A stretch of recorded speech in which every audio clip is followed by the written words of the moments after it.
The armed forces of Ukraine launched a large-scale counteroffensive in all directions, and the eastern grouping of troops launched an offensive in several directions at the same time. In the direction of Orikhovo-Vasilivka, Bakhmut, Bodanivka, Yagidne, Klishchiivka, Kurdyumivka. There is progress in all directions. Ukrainian defenders advanced in Klishchiivka, south of Bakhmut. Several Russian soldiers surrendered there after their VDV forces retreated from their positions, due to fear of being encircled. So across the entire Bakhmut axis, Ukraine is conducting localized counterattacks, with the aim of attacking until the Russian line breaks somewhere, and then Ukrainians can concentrate their offensive in that direction. Remember that the Russian garrison around Bakhmut is weakened due to the withdrawal of Wagner at the beginning of June.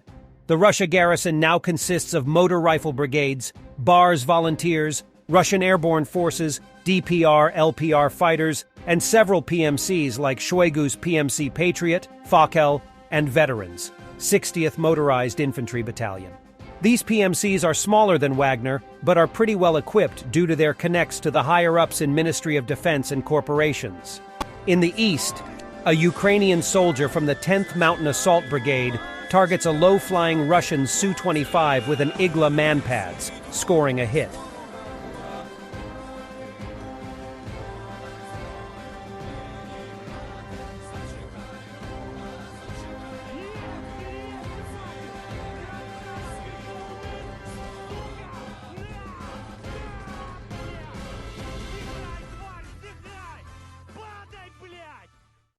Reportedly footage of the Russian Ka-52 helicopter shot down by a Wagner manpads on June 24th in Voronezh Oblast. A mobilized Russian soldier from the 1486th Regiment complains about his commanders who threw them like cannon fodder into the Battle of Bakhmut. The regiment replaced the Wagner PMC fighters that withdrew from Bakhmut at the end of May. It appears that things are not going smoothly for the Russian forces in Bakhmut as Russia continues throwing mobilized men into suicidal missions with no support.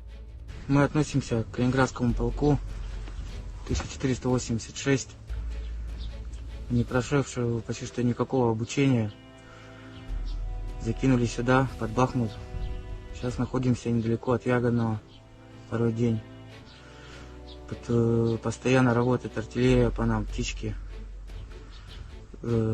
Снабжение, что только, то, что выдали автомат, 4 рожка. То, что быка тут осталось, сами нашли. Вот это с нами. Мобилизованные закидывают нас, как пушечное мясо. Очень много ребят возвращается от водохранилища. Их тоже там закидывают. Говорят, отвлекайте артиллерию. Как пушечное мясо. Командование не понимает, что творит. Никто ничего не знает. Просто идите туда, не знаю куда. Просто под пули. Здесь ребята стояли, музыканты. С ними было поспокойнее, они знают свое дело. Связи у нас никакой нету. Есть у нас родители, которые сами покупали эти боуфенговские, которые вообще бесполезны, их слушают. Скрытой связи тоже нету никакой. Люди на связь с командованием не могут выйти, а если через кого-то выходят, то им говорят, оставайтесь здесь до конца, гибните. Просто скотское отношение. Музыканты помогали очень много, и я думаю, сейчас они готовы вернуться, чтобы надо прийти к нам на помощь, обеспечить какую-то безопасность, продвижение вперед. Просто мы сейчас здесь погибнем, и сдадутся все позиции, которые таким тяжелым трудом давались ребятам просто за считанные секунды, часы, дни. The Ukrainian SBU detained the adjuster of the Russian missile attack on Kramatorsk on June 27th. A unique video. Listen to the detained gunner who filmed a restaurant in Kremenchuk to guide a Russian missile. This is the most direct proof that the Russians were targeting the restaurant. And therefore, it can be evidence of a war crime. There are at least 10 dead and over 60 wounded up to now. 27 июня 2023 года, находясь на работе, получил звонок от военнослужащего российской армии, находящегося на территории ДНР, где он меня просил снять на видео кафе «Риа», находящееся возле отеля «Краматорск». В 17:00 после рабочего дня я поехал к этому кафе и снял на видео кафе, где находились гражданские люди и дети в том числе. Данное видео я отправил и поехал домой. Дома из новостей я узнал, что кафе «Риа» было подвергнуто ракетной атаке, где погибло много гражданских людей, женщин и детей. Я отзвонился и сказал, что погибло много гражданских, в том числе дети и женщины. Some Russian military correspondents report that Russian General Surovikin has been arrested and was taken to Lefortovo prison. There has been no official confirmation of this. Earlier today, information appeared that Surovikin knew about Prigozhin's intentions to start a rebellion. Of course, Prigozhin had help from Russian generals. You don't march 800 kilometers through 4 Russian oblasts virtually unimpeded if there is no significant support in the Russian generality. Putin had to order mayors with dump cars and excavators to set up barricades because the Russian army was AWOL.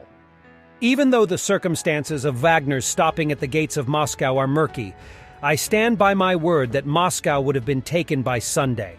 The resistance of Putin's regime was non-existent or not willing to defend Putin, and the question is not if Russian generals helped in this insurrection, but how many were involved. The dissolution of Russian statehood is continuing, and Putin is facing the dilemma whether to send out his few remaining bloodhounds to track down the insurrectionists, and by doing so expedite the downfall of the Russian war effort, or remain being a lame duck and being removed altogether in a short period of time. Since he is a revengeful narcissist who already said that he will never forgive betrayal, he would eventually go after the traitors if he can regain some relative power back, and his enemies are most certainly aware of that fact. It's going to be interesting either way, since he will lose no matter what.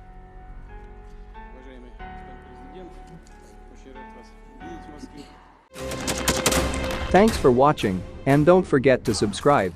Also, if you want to support Warthog Defense, please become our member and get early access to new videos, exclusive members-only videos, and become administrator in comment section. The membership link is in the description. Rescues every day. We had a guy last week, it's 6 rescues in 6 days.